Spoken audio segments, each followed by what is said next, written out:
How are you approaching your test code? Are you writing it just like normal code? Today, I want to show you why you should actually invent your own language, just for your tests, and how that will benefit you, your project, and even your entire organization. We're not talking about writing a new compiler, though that's an interesting experience on its own. Instead, I'm referring to so-called DSLs, or domain-specific languages. Keep watching and I'll show you how to easily create those, and why they're so extremely valuable.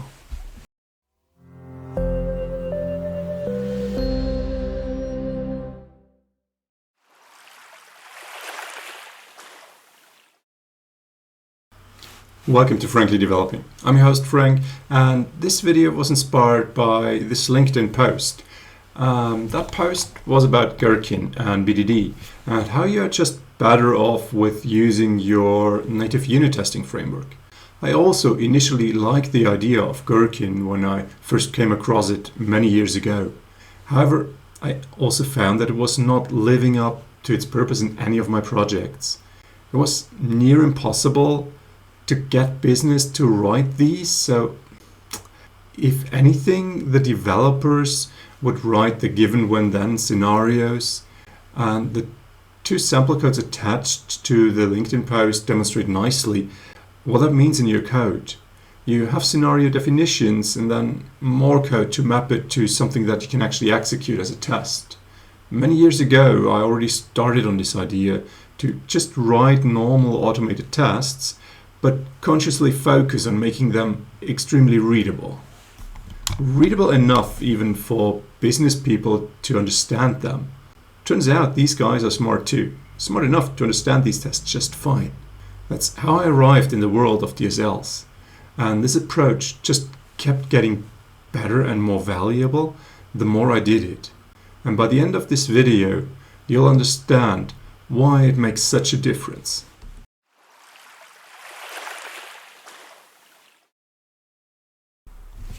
So here's a piece of bad code. You know, AI isn't always doing a good job, but it's actually doing a pretty damn good job when you ask it to do bad code.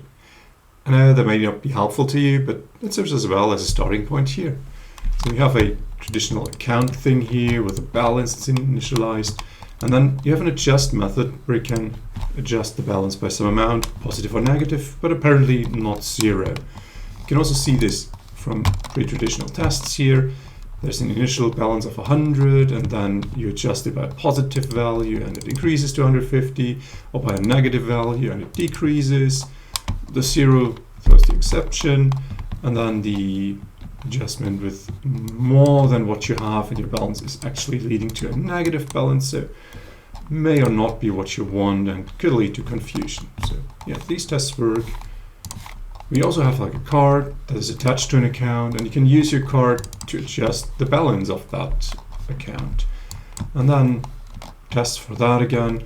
You use the card to withdraw 50. Again, we have 100 initial balance, so if we do withdraw 50, we have 50 left. If we withdraw minus 50, we have 150 left. So again, it's already saying this might be confusing, but yeah, that's just the bad code we can start with and just test that. Worked fine so far.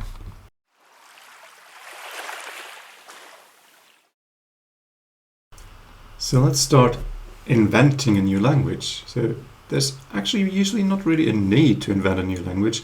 It's more like, from a DDD, domain-driven design perspective, you have the ubiquitous language, the language that stakeholders with business are already using and talking to you about.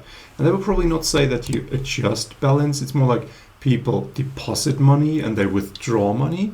Now, we can implement that using adjust balance, or we can stick to that language that our software is actually supposed to work in and rely on. So you can see adjust balance by plus 50 versus adjust balance by minus 50 have completely different meanings, even to you as a person. Like if you go to your account and you add 50 more, that's like a deposit. So what we would do is not just like count adjust balance, but we would actually say like deposit 50 instead of this adjust balance.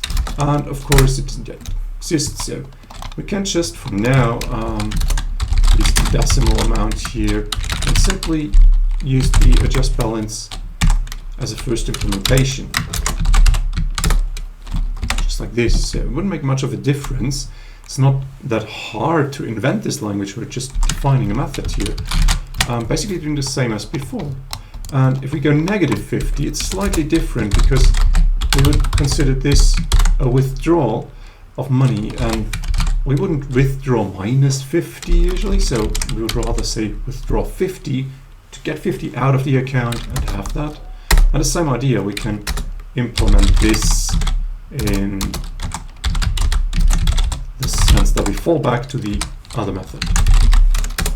Except now it's minus amount.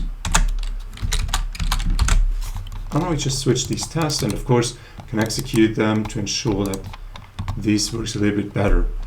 And it still works, sorry, it's not working better, of course, it's just still working. All right, now how is that so much better, right? So we're no longer talking about positive amount and negative amount increase, right?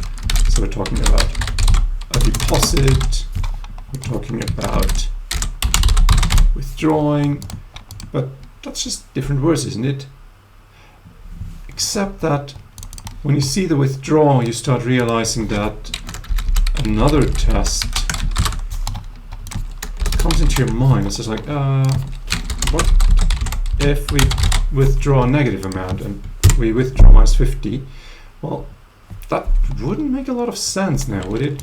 So why not do it like this and say, oh, actually, I want to have an exception if someone tries to do a negative withdrawal, which of course it won't work yet. So we don't throw any exception to that. We would just increase the balance, which is kind of nasty, and we don't want that anymore. So here we can do the same trick like up here. So yeah, we want to have a check and some verification. If the amount is negative, we want that to throw an exception. And of course, we run all of these tests again. And you see, that's this one benefit that you get. So once you talk about withdrawing things, instead of having positive or negative adjustments, you have separate conditions. The same thing happens to the deposit, or you would not want someone to allow them to deposit -50. Well, that doesn't make any sense anymore. So you're getting clearer on your target domain, on what the user is actually able to do with this account. And it's also matching the business's language more closely. So now in your discussions and in your implementations, both, you can get closer to the reality, closer to the desired picture of where you want to go. And this helps a lot in understanding what's going on, as well as having additional options available that just now only make sense once you are using the right words. It's just now that it's possible to have something like this and implement a check like this. If you do it before, you've seen this strange one here in the original one. It says like, okay, 0, like why can't you adjust it by 0? And it's just the same thing, okay? You could also ignore that, but you can't do any checking here. Like if it's positive, it's negative. You have to do that elsewhere in other places of the code, which is not a really good thing. For example, if you go with the card, usually if you have a card, you cannot increase the amount of money on your account, right? That just doesn't work. So you can only withdraw money, which means this with a negative amount is of course meant as a withdrawal. That's why you had this negative thing here. And that's kind of confusing. And here if you go with the test and say like, okay, there's 100 and you withdraw 50, that's 50 left. But if you do negative, well, this was confusing behavior. Now we know that you cannot withdraw negative. So same thing, we can say we actually want something like this to happen here instead. And so like when you use your card and try -50, that shouldn't actually work. When you use your card to get 50 out, that would leave you 50 less. And all we need to do is basically say, well, we actually withdraw the amount. So this becomes kind of useless comment, of course, now. But now it's clearer, it's simpler to state these, and the confusing part just vanished because you can't do this like it was done before anymore. Of course, it just works in the same way as before, with a little bit of an improvement here. So you see that this tiny little naming already in these few tests shows a lot of potential in improving them and making things better.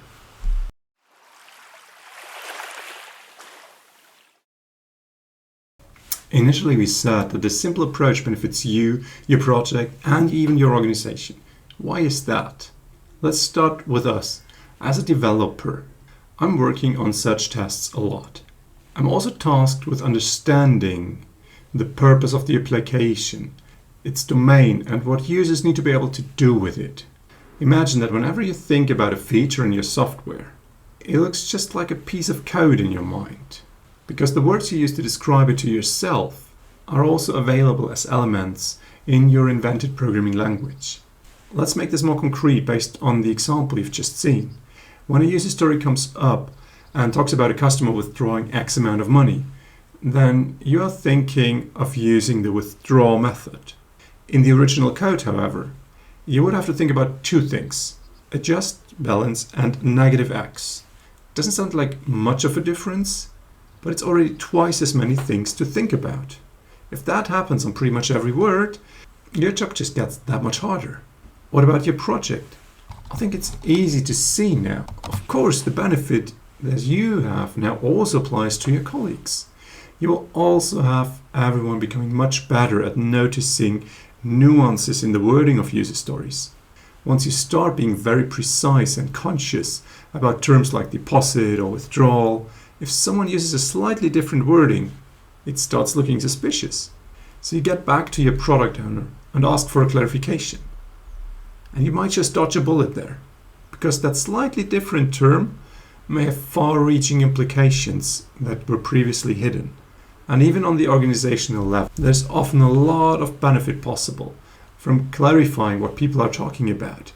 This concept of the ubiquitous language from Eric Evans' seminal book has been extremely valuable to a lot of organizations. There's nothing worse than trying to cooperate with another department that literally speaks a different language. If at least they spoke Klingon or High Valyrian, then almost everyone would at least be aware that they're not understanding it. But when they speak a seemingly understandable language, yet use words with a different meaning, that's not going to work out well. Of course, the example I gave was needing almost no effort for the actual invention of a new language. And instead, you can also go a lot deeper on this technically. There are a bunch of tricks and techniques you can use to define domain-specific languages depending on your programming language. But generally, focusing on your naming is the first essential step to get you started in that direction. Let me know in the comments what your experiences are with DSLs. Thank you very much for watching and have fun developing.